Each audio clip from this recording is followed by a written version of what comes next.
Well, I'm sure that many of you know who Pat Robertson is.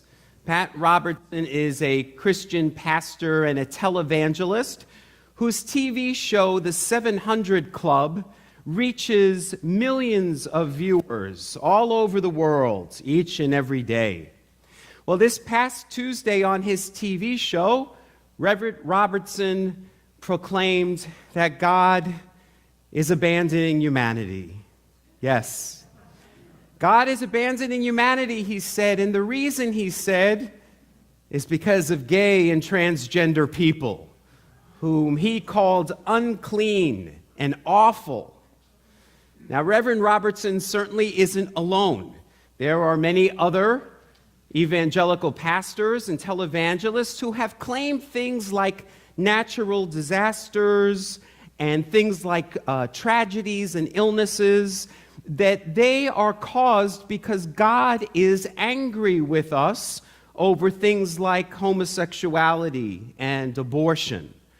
For example, Reverend Franklin Graham, who is a current spiritual advisor to our president, he said that Hurricane Katrina was caused by God to wipe out New Orleans because of the city's sinful reputation and history. We heard from Jerry Falwell, who after 9/11 said that the World Trade Center, the reason that attack happened was because of abortionists and feminists and the ACLU. Pastor John Hagee, who has a TV ministry and whose church has more than 20,000 members, said that the Parkland school shooting was due to our sexual immorality. A Christian radio host named Rick Wiles said that the Ebola virus was because God was angry with the people of Liberia.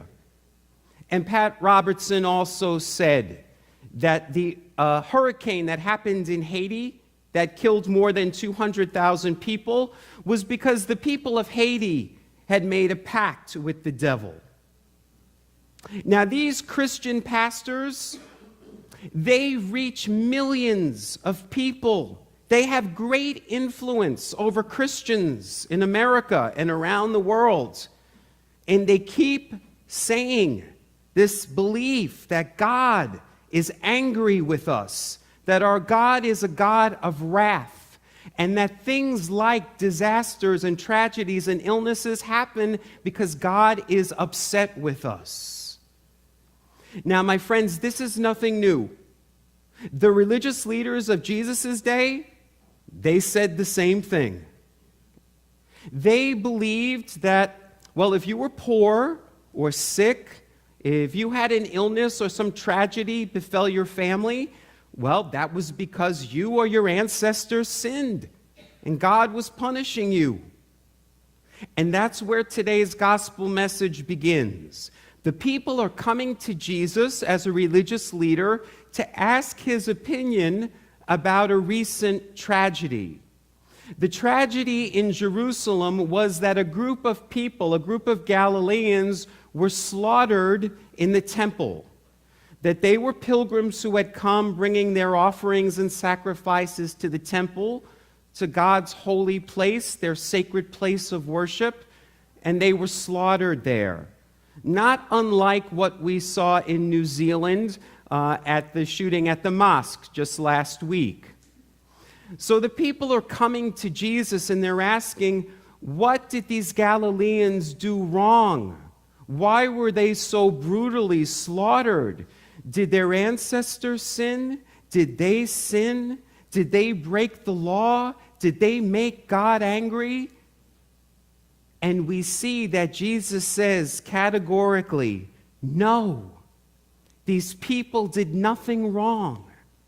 And then almost to prove the point, Jesus tells another story. He gives another example. He says, remember recently when the tower fell, the Tower of Siloam fell and killed 18 people. That was another recent tragedy that was happening. And so Jesus is saying that when that tower fell and killed the people, they did nothing wrong. If you remember, if you were here last Sunday, I talked about how Herod built walls around Jerusalem. Well, a stone tower on one of those walls fell and killed 18 people. And again, the people of Jesus' day thought, well, what did they do wrong that they got killed in that way? Had they sinned? But Jesus again says, no, they did nothing wrong. Jesus wanted to make clear to us that things happen in life, tragedy, illnesses, disasters, but they're random. God isn't doing it to punish you. Our God isn't a God of anger and wrath. Our God is a God of love and compassion.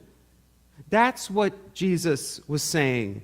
And that's why I'm so sick and tired of these Christian pastors who have way more influence than I do, telling people the opposite, because it goes against the words of Jesus. Now, after giving these two examples, Jesus gives us a story, a made-up story, one of his parables. And the parable, as we just heard, is that there's a fig tree. It's still alive, but it's not bearing any fruit and hasn't for 3 years. So the owner says, let's get rid of this tree. It's not doing what it was planted to do. And the gardener says, no, let's give it some more time. I'm going to till the soil around it. I'm going to give it some fertilizer. I'm going to take care of it for another year, and let's see what happens. Let's see what I can do with it. And I love that story. It's such a beautiful story because we're the fig tree. And if we're not bearing fruit, it's okay. God isn't angry with us.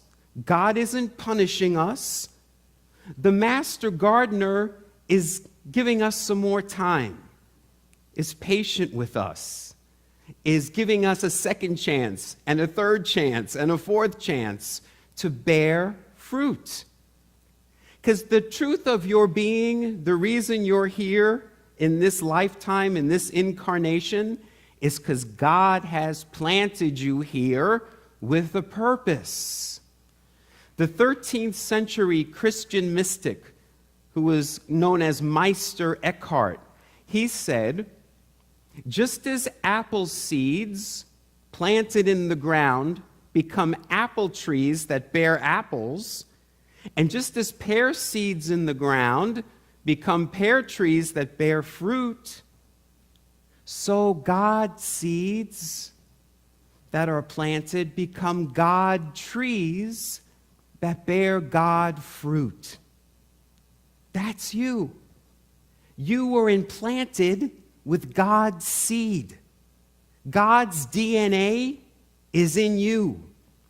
And your purpose for being here in this lifetime is to nurture that seed so that you can bear God's fruit in the world.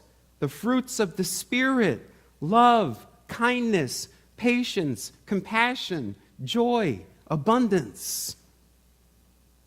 Many of us, however, are not bearing fruit. We're like that fig tree. We're still alive, but we're not bearing those fruits of the Spirit. Jesus is letting us know, I'm not giving up on you. And God isn't angry with you, and God isn't punishing you. God's giving you another chance.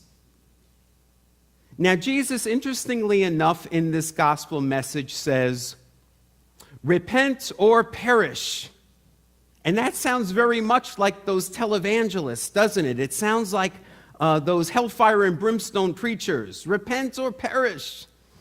But Jesus is not talking about judgment and wrath here.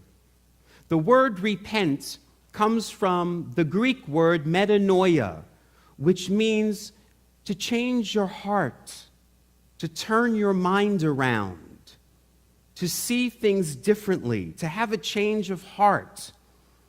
Jesus is trying to urgently say here, hey, people, wake up. Your time here is short. Your days are numbered. You don't know what illness or tragedy or disaster is going to befall you. So what are you waiting for? Why are you waiting to bear fruit? Do it now. Life is short and precious and fragile. So right now, bear the fruits of God. Do everything you can to do that. Okay? So it is a message of urgency, but it is not a message of punishment and wrath. If anything, if we don't nurture that seed that is within us, if we don't bear that God fruit, we're punishing ourselves. God isn't punishing us. We're punishing ourselves because we're not living life to the full. We're not fulfilling our purpose. Like that fig tree isn't fulfilling its purpose. It's supposed to bear figs. You're supposed to bear God in the world. So if you're not doing that, you're not really living. And that's what Jesus means. Repent or perish. Turn your thinking around, turn your hearts around, or you won't really be living. Now, so many people in the world today are like that fig tree. They're still alive, but they're not bearing God fruit. But the master gardener says, that's okay. I'm patient. I'm a God of hope. I haven't given up on you. There's still time. Let me see what I can do with you for another year. And so here we are in a new season, the season of spring. It gives us another chance. That's why Lent begins in the winter and it ends in the spring. Because during this time of spring, it's the time of new planting and new growth.